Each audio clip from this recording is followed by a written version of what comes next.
I made an ass out of myself, by the way. Oh, my God. What'd you do? It reminded me of something. I needed a present for Christmas, so I called Mike from XM, and I was trying to hunt down this, like, digital picture frame, right? And he said there's this store near Madison Square Garden, a massive camera slash electronics store. They have everything you can imagine. They even have lights for so they have everything. If you're making a movie and you need some lights, you could go to this place. They have absolutely everything. They got cameras that are worth like $100,000. You know, real cameras you could use to shoot movies and stuff. B&H? No, what is it called? Yes. B&H Photo? That's it. 34th Street. B&H? Yeah. Have you gone to B&H? Many times. So you know what I'm getting at? I order online from them. So you know what I'm getting at? Oh, they're all Jewish, yeah. Holy shit. So I'm talking to this guy, Laser. Laser's a cool guy. And he's like this like hip New York sounding dude. Like, yo, you know, when you're coming down here, a lot of people want to meet you, a lot of fans down here. And it like sounded like just a typical like Brooklyn, New Yorker, like he cracked So what you shit. mean to say is a normal person. Well, sounded like a normal person. Sounded like, sure, a normal person. All right. So he goes, come on down, blah, blah, blah. And I go down to the, what is it called? B&H? B&H Photo, yeah. B&H Photo. And what an operation. I walk in, and it's being run by Hasidic Jews. Yeah. And then Laser comes up, and he can't be more than 5'5". He's got the curly fry things happening on the side of his head. What are they? Payas? Payas, they're called, right? Payas. And there's all young kids with the payas. There's older guys with the payas. There's payas everywhere. Were they wearing yarmulkes or the big yarmulkes. Little House on the Prairie hats? No, yarmulkes. Yarmulkes? And all black? Dressed in black? Being a stupid suburban kid, I've never seen this in my life before. I know you lived in Brooklyn. Yes, you see one every once in a while, and it kind of jolts you. And you go, whoa, what was that type of thing? Hey, what's that? But the whole store. So I'm walking around with Laser. He's giving me the tour of the place, and they're doing ridiculous business. And they're closing at 1 or 2 or something like that. And I was wondering why, and I realized it's this place is owned by a Hasidic Jew, and I'm guessing they have to close up before the sun goes down. Yeah. Because it was like the day before Christmas Eve. You know, obviously you want to keep your store open as late as possible, and they were closing before the sun went down. Yep. So I made a complete ass out of myself. I'm walking around. And I finally I pull Laser aside. I'm like, Laser, I gotta ask because, you know, I'm a suburban dude. What's up with all the what's up with all you guys? You actually asked that? And he goes, no.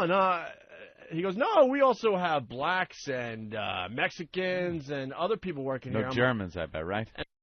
Yeah, but it's obvious you have a lot more of one kind here. Yeah. And I'm like, no disrespect, but I really got to understand what the hell's going on here. Because it was like, I encourage everyone to go down there. It's like a tourist attraction. Is it like the Amish? And it's theft-proof, by the way. Huh? Theft-proof. Yeah. You cannot shoplift there. Really? You saw the setup. Have right? you tried? Yeah. No, but I'll show the setup. It's impossible. Everything on the floor is a display model that really doesn't work.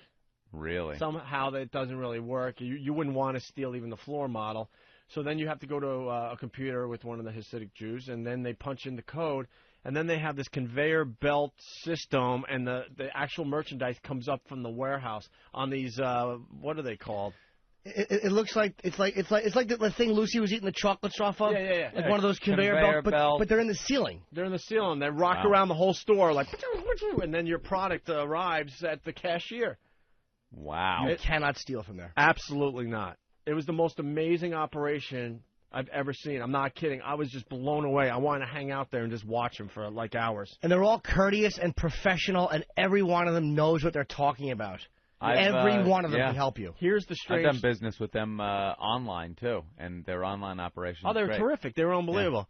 Yeah. The thing that I wanted to point out, and so, it went around that Opie from Opie and Anthony was here, right? They came out of the woodwork to say hi, and they're all huge fans. I'm like, what? Who the hell are we broadcasting to? Everybody. I would have never imagined that. It's a melting pot. We actually had Hasidic Jews that were not only listening to the show, but were enjoying it. I had Very no idea. diverse audience we have. I had no idea. Not just a few. Like, they were coming out from everywhere. Yeah. Everywhere to say hi and pictures. You know the deal. But it was the strangest thing. That's the best place for electronic equipment, man, B&H. They never sell you shit.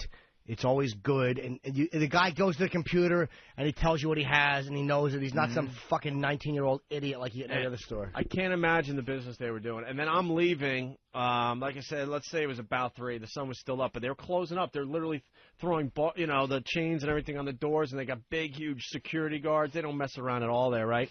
Were the security guards Hasidic? Oh no, they're not stupid. No, they're not stupid. They're not. Could you put that down, please? They're not stupid.